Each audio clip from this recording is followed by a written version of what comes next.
The 0 to 100K TFSA challenge has been on fire all year. But did a shaky December finally turn down the heat? Hold on to your seatbelts, folks. This is going to be a good one. Welcome back to a fresh new update of our monthly TFSA challenge. And this time around, we are closing the books on 2025. The challenge, well, it has been on a very strong run throughout the year, heading into that final month. But as we quickly found out, December, oh boy, was it ever a very different animal.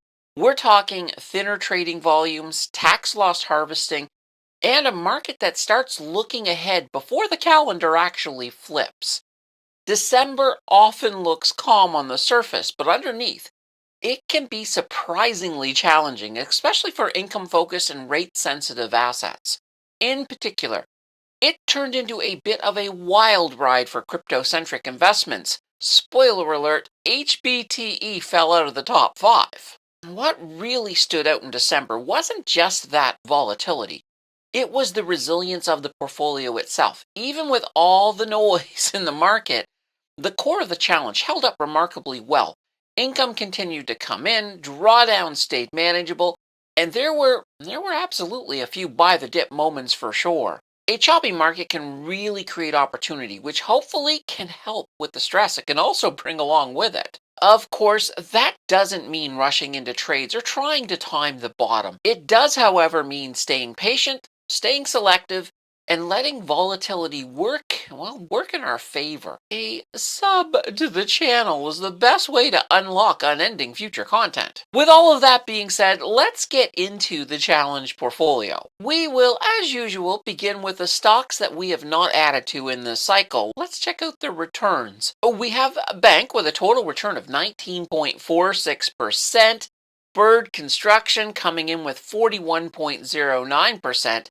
Canadian Natural Resources, 12.82%, and look at this, CNR, 0.19%. It's very nice to see CNR back in the green. Let's hope they can build on that momentum. Diversified Royalty coming in at 48.65%. They're still looking pretty darn good for sure. And last month we added eBank. They're sitting at 10.59%. Good old Canoe coming in at 32.22%. ENCL, a little bit disappointed so far, 3.93%, but that number will rise pretty quickly once we start getting a few dividends in. Extendicare, oh boy, look at that, 75.42%, looking strong, very strong. We have Fair and Technology Group coming in at 20.31%. Good old Fortis, 31.47%. The Harvest High Income Canadian shares, those are coming in at 8.38%, and its U.S. counterpart, HHIS, sitting there at 22.38%. Okay, it's time to throw in Hammond Manufacturing. They've got 29.04%. And oh boy, London Gold, look at this, 123.64%. They actually increased a little bit over the last month. Holy banana bread. Gold is without a doubt one of the best investments in 2025. All right, we've got Obsidian Energy at 8.08%. We have our pipeline ETF, PPLN, sitting at 7.55%. QDay sitting at 13.20%. And, RMAX, 3.04%. I am hoping to see a little bit better from REITs this time around, and that'll, of course, benefit RMAX. And finally, we have our trio of iShares. We've got their energy ETF, XEG, sitting at 15.86%. Their consumer staple ETF sitting at 14.82%, and their utility ETF, that one's sitting at 16.08%. Okay, now let's switch gears and take a look at the stocks that I did add to this month. We will start, as usual, with Air Canada. Air Canada did dip below $19, so I did add 10 more shares, bringing us up to 50. They're currently sitting at a total return of 6.87%.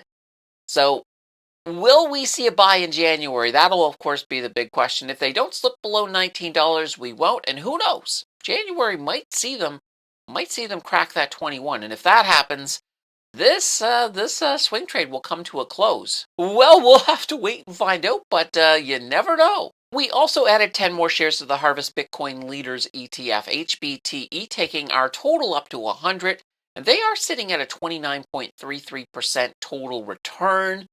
I had to take advantage. I had to get in while Bitcoin struggled for sure. So yes, there were only two buys this month. But don't worry, we did add some new ones as well. But before we get to that, let's take a look at who we sold. So I did close out of my pizza position. I love pizza, but I do think 2026 will be a tougher year for them. So for now, I just took the profits, and we're talking $92.60. And, well, let's see what happens in 2026. I have a feeling I'll be back into them eventually. We also sold two more shares of T-Cash, so that did generate a tiny profit of $1.62, but nothing really significant there. All right. Oh boy, new additions. I certainly did go on a small shopping spree this month and added four new positions. So I have gotten back into BlackBerry. I did purchase 20 of those at $5.18. And amazingly, this is the first time it's ever happened in the challenge. We have a total return of 0.00%. They're sitting on the line, but I do have a lot of faith in BlackBerry long term. And I have a feeling, I don't know if we're going to see a big explosion in them in 2026, but down the road, oh boy, as quantum takes off, I think BlackBerry will be huge. So this might be a year of stacking BlackBerry for sure. Now, I also added 25 shares of that new covered call copper from Global X, so CPCC. I got in at $19.92, and already this month they're up 10.09%. Like I've been saying for a while, I am very bullish on copper, and I think this is going to be a really good growth income ETF for sure. Now, this is an interesting one. I opened a position in HDIF. I purchased 15 at $20.59, so they're only up 1.26% so far, but that'll change pretty fast. I honestly have no idea why HDIV was not already in the portfolio. Well, now it is. Of course, this one is no secret. I did add 15 shares of 6C at $25.40. They are up 5.94%. I had to open a position in 6C, and so far it is not disappointed at all. Now that we've looked at what's happened in the portfolio, let's switch gears and take a quick look at the overall portfolio. Looking at the numbers, we did add another 5,000, taking our investment up to 15,000. The community added another $405 for a total of 1,675 thus far. In addition, we also received $50 from affiliate links that was also dropped into the pot. The community was on fire in December. A huge thank you for your support. When all is said and done, that added up to a $17,406 investment for the challenge. We also received $177.31 in dividends for a total of $1,714.67 to date. When we add in the dividends and the growth, we get a portfolio value of $23,979.41. Crunching those numbers, the challenge total return came in at 37.77%. Definitely a small drop from last month, but I'll still take it for sure. Still a good number. Okay, let's switch gears and take a quick look at the portfolio's diversification with data pulled from the Blossom app. Speaking of Blossom, if you want to check in on the challenge, I do have it uploaded there, and there is a link below to sign up for the app. According to Blossom, our top 7 represented sectors are industrials at 24.7%, energy 23.3%, materials 11.5%, fixed income 10.2%, utilities 8.3%, real estate 7.8%, and financials 4.6%. One of my goals is for next month to have fixed income below 10%. So we'll see. That'll actually free up a little more money for some buying. So that's never a bad thing. Okay, it is time to look at the toad and go to the portfolio for the last month. Our top 5 worst stocks in December were, well, number 5, RMAX, sitting at a total return of 3.05%. Number 4, T-Cash sitting at 1.98%. And T-Cash will always be, I think, a staple, or any cash ETF that I use. At number 3, HDIV at a total return of 1.26%. Once again, just added them. They haven't had a chance to really grow, and they haven't had a chance to receive any dividends. They won't be in this list next month for sure. At number 2, CNR, 0.19%. And look at them. They're no longer the toad. So we do have a new toad of the month. And, well, it is BlackBerry at 0.00%. And, it's kind of unfair because I just added them. They really haven't had a chance.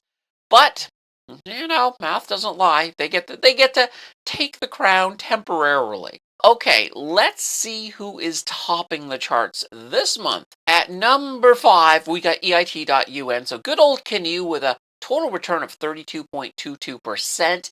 At number 4, we got Bird Construction sitting at 41.09%. Number 3, Diversified Royalty sitting at 48.65%. And now we get into the Titans. At number 2, Extendicare, 75.42%. And without any surprise, our GOAT of the month is once again London Gold, LUG, sitting at a total return of 123.64%. This is a 2-month streak for London Gold. Can they hold it for a third in a row? Well, to find out, you're going to need to tune into the next update when we will do it all over again and see how the market is treating the challenge. I am excited for sure to see where we're going next. If you are interested in any of the stocks or ETFs we looked at today, don't forget to put in a whole heaping helping of due diligence before you place any of your hard-earned money on the table. Let's continue that learning journey. Check out this video on my 2026 predictions. Thank you for watching, and I will see you in the next video.